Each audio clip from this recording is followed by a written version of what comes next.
Hello everyone, welcome back to my channel, or welcome if you're new here. My name is Kat and today I'm going to bring back another bullet journal 101 video for you guys. I posted the 5 types of monthly calendars for your bullet journal a while ago, and now I'm back with a weekly spreads one. This was the most requested video for me to make next in this series, so here it is. I compiled 5 different weekly spreads for you to try in your bullet journal. As a reminder, I make bullet journal videos every single month, and I have a bunch of playlists on my channel where I cover how to start a bullet journal, ideas, my monthly setups, anything. And if you'd like to see a specific video from me, don't forget to write it down in the comments to let me know. So if you're new to the channel, hi, my name is Kat, I'm based in Portugal, and I like to make bullet journal videos. I've been bullet journaling since 2017. And I really like to use my bullet journal as my day-to-day agenda, and I like to make videos about that and to help any of the beginners to bullet journal to understand that nothing is obligated to do, and you can have fun in your bullet journal and try different styles and layouts and themes until you find your own style. I'm going to show you my bullet journals from like 2019 until 2023, where I show you different weekly spreads in this video, and you can see my theme and my aesthetic and my way of doing bullet journal changing, and I'm going to talk through it while I show you the ideas for your weekly spreads in your bullet journal. So just keep on watching, let me know in the comments what you'd like to see next, don't forget to subscribe, and let's get started. So I'm going to start with the first weekly spread idea, and this comes from my 2019 bullet journal. So at this time I was finishing my course and I was starting at a new job. So my weekly spreads for this month, which is July, were really based on structure. So that is the first idea that I'm going to show you in this video, is that you just divide your 2-page bullet journal into 7 different sections, one for each day of the week, and you create a box with a header with the weekday and the week number, and you just have a box for your to-do list or for events. This is the most simple layout that I can do, and notice that it's a basic layout, but I added a couple of things to make it more interesting. So this was my theme for July, a bunch of like leaves in this shade of blue. So I still did the headers in blue, and I added this line around it, and I draw some leaves here. And even though it's really basic, it gets the job done. And I feel like when you're doing weekly spreads, it's really important to have the structure and what you need in your weekly spread, and then do any drawings and designs and doodles and stuff. I like to do these types of weekly spreads when I have a busy week, because I can just pre-do all of my boxes, and on the days of the week or throughout the week I just need to put my tasks in and it's already there for me. It's kind of like an agenda weekly spread, but it gets the job done. It's super simple, but as the basic to bullet journal, I feel like it's a must do if you're a beginner. The next weekly spread is from the first notebook that Notebook Therapy released when they started their own shop. If you were a viewer on my channel when I started using this notebook, you're a true viewer, and I'm really happy that you're still here. They released these in 2019, I think at the end of the year, and I started using this for 2020. And yeah, I did some fun themes in here, but this is the weekly spread that I want to show you. So this is for April 2020, and this weekly spread has a lot of things, but it still looks minimal, which is something that you know that I love. So here you have the weekly spread, 7 days. You have the days of the week at the top. You have a small section for events and appointments and whatever important things are going to happen in here. And this big chunk is for tasks and notes. And at the top you still have a calendar with the week highlighted and a small section for miscellaneous tasks that don't have a day yet. And you still have a lot of space for doodles and stickers. I like this weekly spread because it gives you a lot of space to play around with the empty space, different things that you want to add, because if you still wanted to add a habit tracker for the week, you would still have some space here to do that, but you can still see all of the things, and everything is separated and it's collapsed at the same time, if that makes sense. So I really like this weekly spread for that reason. The only downside for me personally is that it is very vertical. So if you have tasks that have a lot of writing to do, it can take up to 3 lines in one section.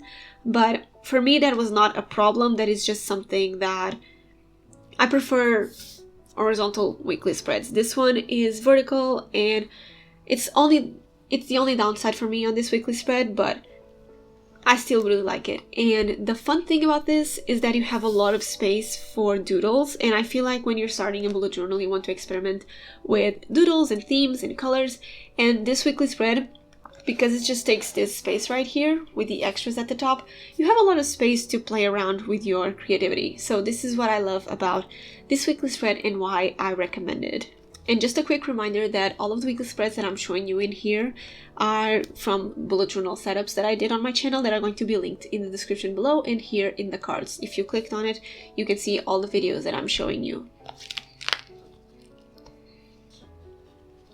This weekly spread is also from 2020, more specifically September. And for this theme, I actually did a pastel stars theme, and I wanted to include a section in the middle.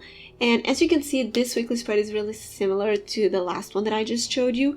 So in the weekly spread that I just showed you, you had the sections for the weekdays here vertically, and in this one you have them horizontally. And I actually preferred this layout because of the space that you have in here, and I pre-designed these weekly spreads, of course, so I have the same size of squares for each day. But if I need more space on my days, I still have some space in here to add more bullet points for the tasks, and this is what I like. And because the week has uneven days, you can have 4 on one side, 3 on the other, and then have this empty section for decoration or for a calendar or for a small habit tracker for the week. It's the same concept as the past one, but horizontally. And I also really like this layout because of the design that I can put in the middle. And in this time I decided to do this one, and for the next week I did it reversed, and I feel like it's great for your creativity again. And yeah, this weekly spread is also really fun and simple, which is the sweet spot that I like on my weekly spreads. You can have a lot of space for your tasks, but you still have fun with the theme that you created. The next weekly spread is from 2021, and we are going to start going into more different weekly spreads, and the ones that are more, I want to say, not so structured, and it's this one. So this is an ongoing weekly spread, and it's a weekly spread that I do in my bullet journal for pretty much every week this year. It's a weekly spread where you don't really have a structure. It's not going to be the same as your next or previous week. You can have different things on it. The days of the week don't really have a fixed space for them to live, and you don't have the same number of lines for each day. It's a bit confusing, but I really like this weekly spread because, again, you can play around with your theme and be creative and still get stuff done and use your bullet journal with your agenda. So this theme for May 2021 was Cofish and like windows based on a sticker that I saw. I had a lot of fun with this theme because of the amount of koi fish that I was able to draw in these little windows of water. And in this weekly spread, I have not only the 7 days of the week with different spaces, as you can see, but I still have a section for a calendar of the month, the title of the month, which is something I really like to add, the song that was playing the most on this week, which is a fun thing to add in your weekly spread, my events for the week, and space for doodles. So this weekly spread looks really messy, really fun, but it's still useful, and that is the thing that I like about weekly spreads.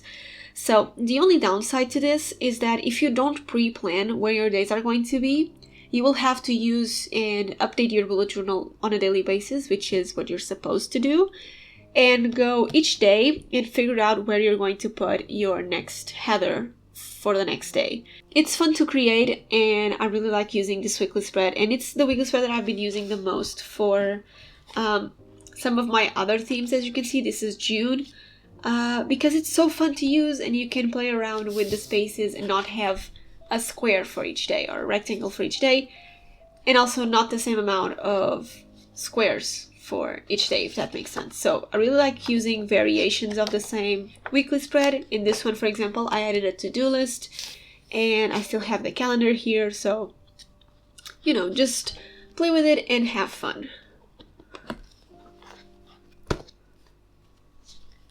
And the last weekly spread is for July 2021, and this weekly spread is called a rolling weekly spread.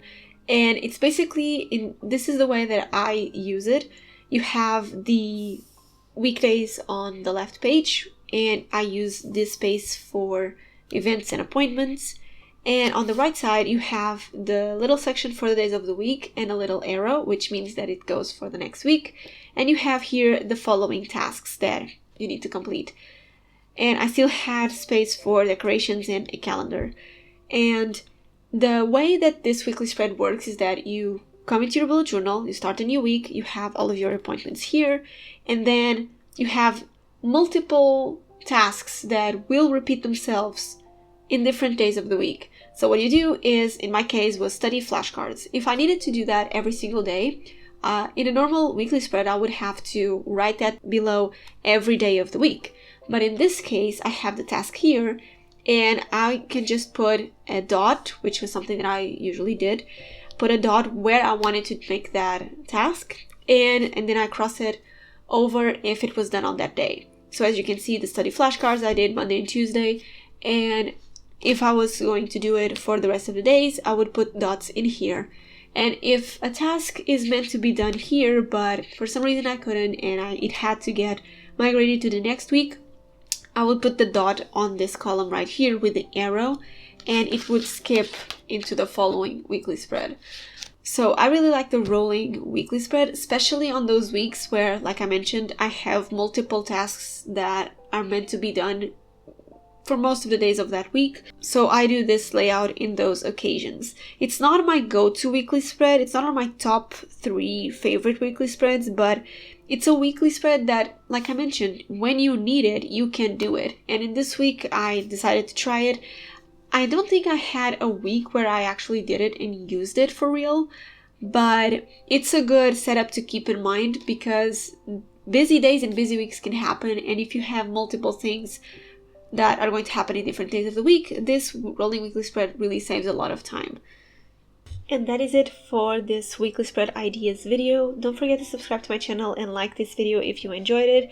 I'm going to have all of the setups for these weekly spreads in the description below, alongside with my shop link. And I'm having a 30% off discount this week, so make sure you check it out in the description box. Let me know which video you would like to see next on this series, and thank you so much for watching, guys. I'll see you in my next one. Bye!